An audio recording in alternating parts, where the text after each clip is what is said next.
So now let's talk about useless friends. Friendship is something that me and you have spoken about a lot since we've known each other, and knowing the importance thereof, and the importance of picking people in your life to surround yourself with, because we know they have a dramatic impact on the quality of life. Mm. And the idea of useless friends is quite a cool, striking way to think about it. So something that comes from Arthur Brooks, who is an expert on happiness, and he teaches happiness at Harvard Business School, which is a place that you don't expect happiness to be a topic, but it is one of the most prominent classes that is presented there. And he makes a distinction between deal friends and real friends. Mm. So deal friends being the people that you hang around with because they can put you in a favorable position, they can bring you business, they have connections. You don't necessarily like spending time with them, but they are beneficial in a way, in a transactional way. Mm. Compared to real friends who, apart from being friends with them, they offer you no material benefit. Yeah. And he says they are the most important people to hang around with. So what do you make of that?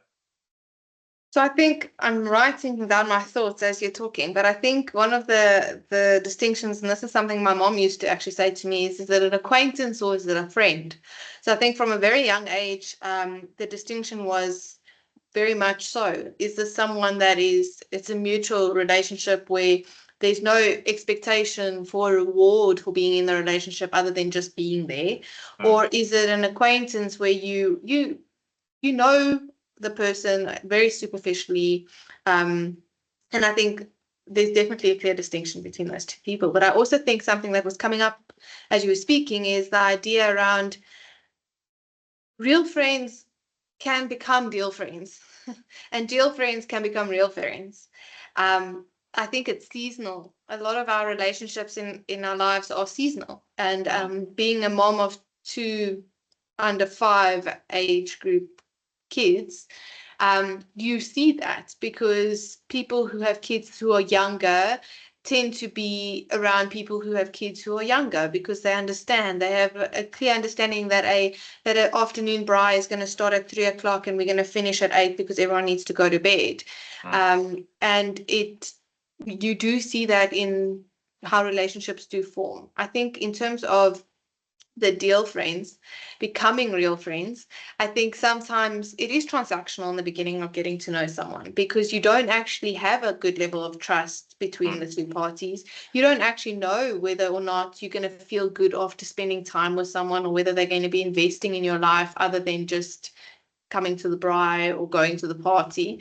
So I think it is important to be able to identify that some people, there might be character traits, there might be personality traits, there might be things that you recognize in a person that you think is aspirational.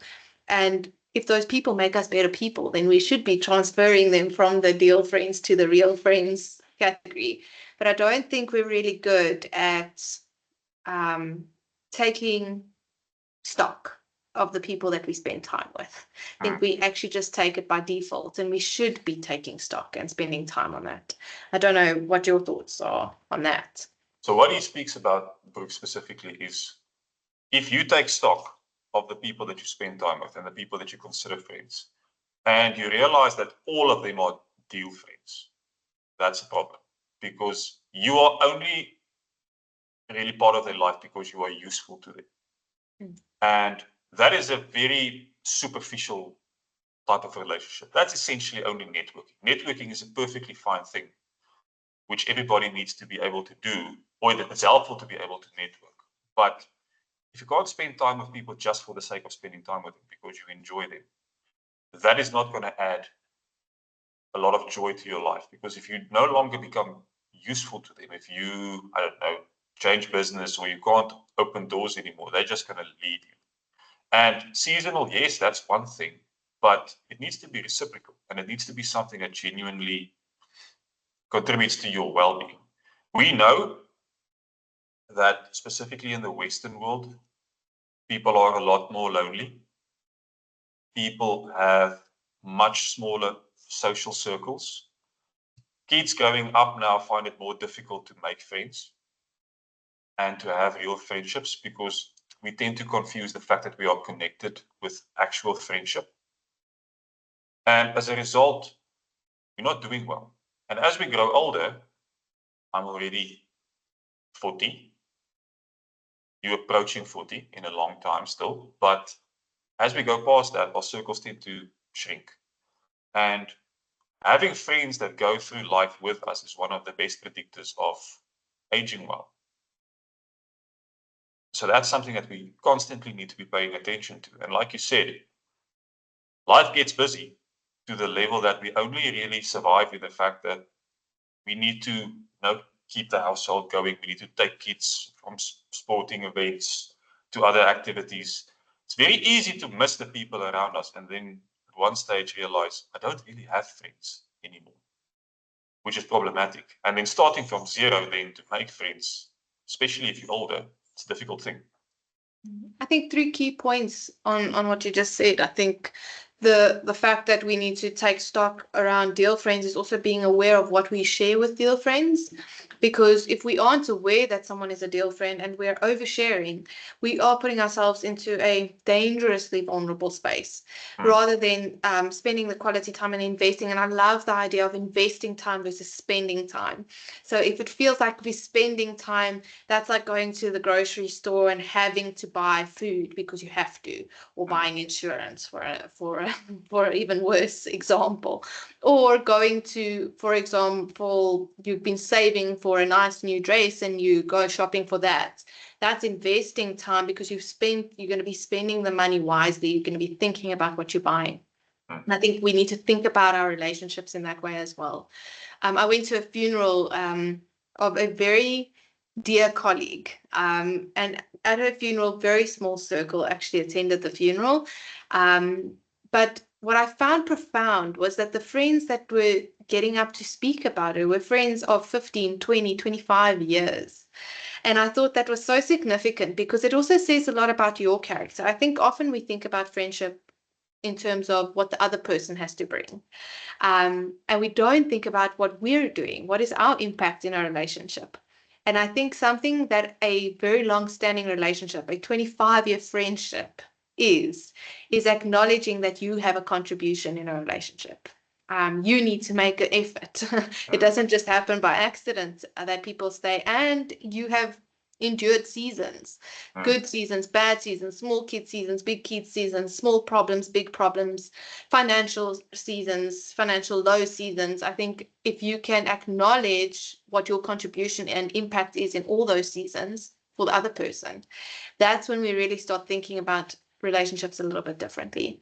And when it feels like an effort to be investing that time, you need to maybe take stock and think about, is this the right place for me to be investing my time and my energy? Given that time, we only have one watch. It's only one clock for our lives.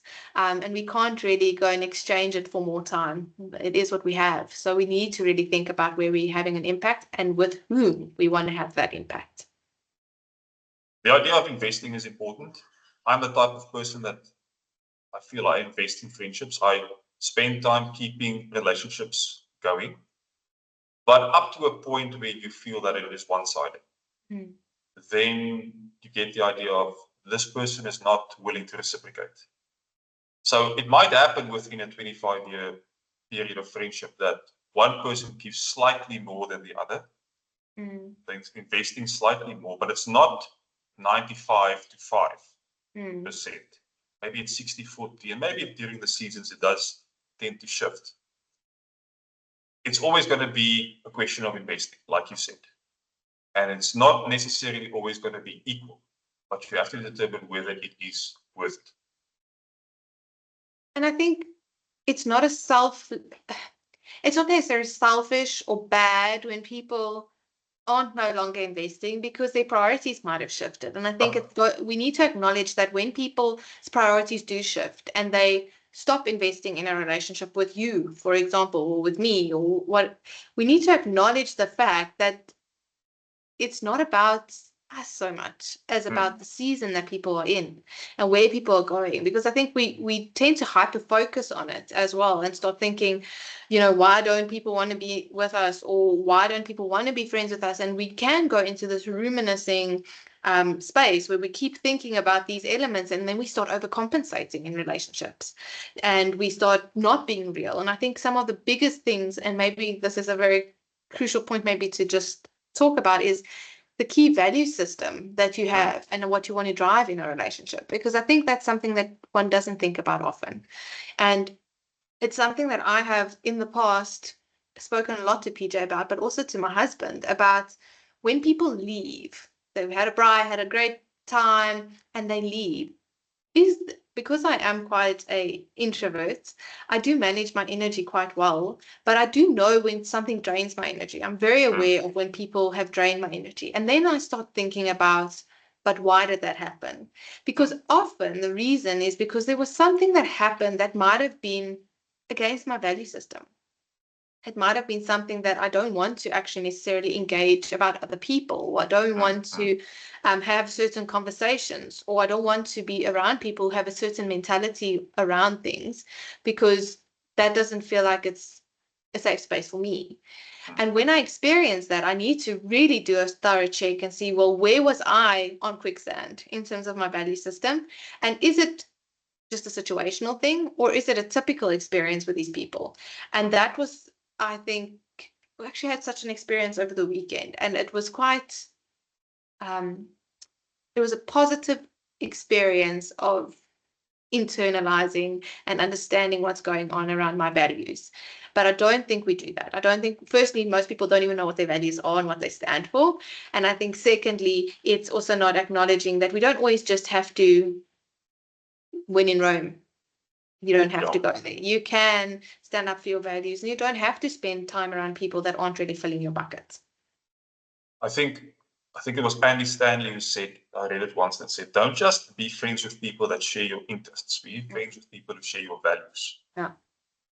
Because it's easy to connect on interests because they are obviously easy to see. If people enjoy specific type of sport, they are interested in this thing because you would see them there where you spend your time. But it takes time, like you said, to understand what people value. And being around people who value the same things as you do, and you know that they see the world in a very similar way, that puts you at ease. Because you don't have to pretend. You can just be yourself, and you know there will be a really strong fit for you. I think most people bond around the common interest of gossip.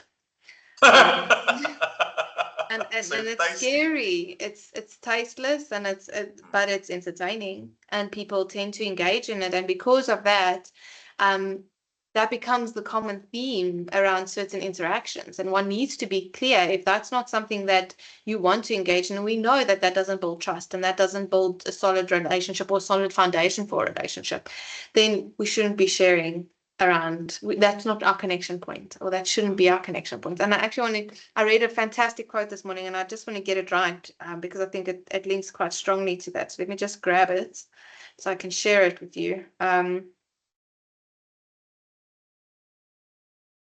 hope I can find it. Oh, it said, what is gossip? It's a counterfeit form of intimacy that bonds people over brokenness rather than over truth. And I thought that was really profound. Because we're speaking about relationships that are real, which means there's authenticity, there's trust, there is a vulnerability. And if we are only bonding around gossip, then we're actually not building a solid, intimate relationship with our friends. And we should be very wary and cautious of that. So we also know, moving on from that point, that friendship within the work environment is important. Because we started off, we met each other working together. I don't know how long ago, 10 years ago, maybe more. Almost 11 years. 11, can never remember. And we've worked together ever since. And we've worked both with people, like you said, the colleague that you spoke about, somebody that I know as well. And we are still friends with people that used to work together. And being able to work with friends is a very, very positive experience. Makes work easier. And I came across something the other day, just going to get it quickly, that said, progressive organizations will take steps in 2025 to mitigate loneliness. Because loneliness, not only in larger society, but in the work environment is growing as well. Because people work together, but they don't necessarily connect on a deeper level. And that is something I'm worried about as well, because bad things happen when people are perpetually lonely. It does us no good. And reinvigorating friendship and connection within the work environment, because that is typically the place where we spend the majority of our waking time, is something important. So what do you think about getting to know people that you work with better and the impact and the influence thereof?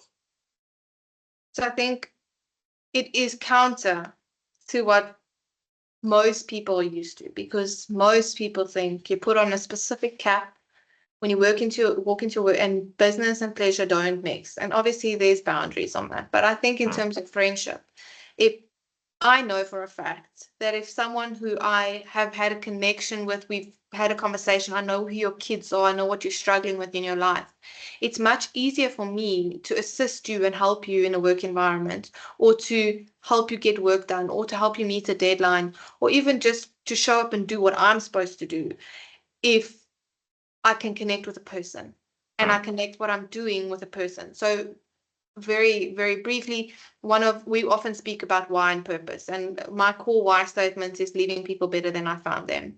And doing hard things sometimes doesn't necessarily feel like I'm leaving people better. So doing administrative tasks or doing stuff that isn't necessarily fun, or the stuff I enjoy or I'm passionate about in my work environment. But when I can connect those hard things to the people I'm doing it for, it's so much easier to bring that extra 1% and to get it done and to do it well. So I definitely think it's a bit of a mind shift. And I know of many organizations that don't encourage relationships outside of work in terms of friendships. They don't encourage people having lunch together, or they don't encourage people spending time together outside of the work environment. And for various reasons, I do understand why that is the case. Because But it can go too far. Yes, and I completely understand that there's a downside to it as well.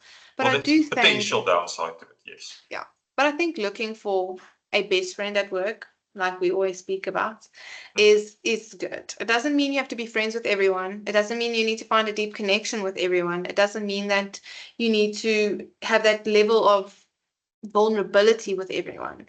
But finding one or two people in your work environment that make showing up for work worth it and can support you when things are really tough, there's really no downside to that.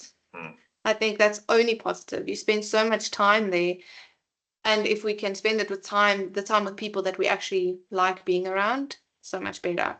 I know there were a lot of studies done around how people do recruitment and how important it is for the team that's actually going to be working with that individual to actually meet the person and see whether there is a connection, because one does have a chemistry between people, and spending some time with them and understanding that they actually get to choose the people that join their team not only feeds autonomy, but also does feed a sense of connection and relationship that is a little bit deeper than your superficial traditional work relationships.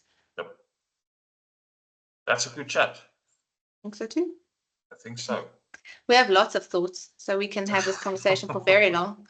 But I think we've said quite enough for today. Always good having a quick chat with you. Thank you. With you too. Enjoy the day. Bye.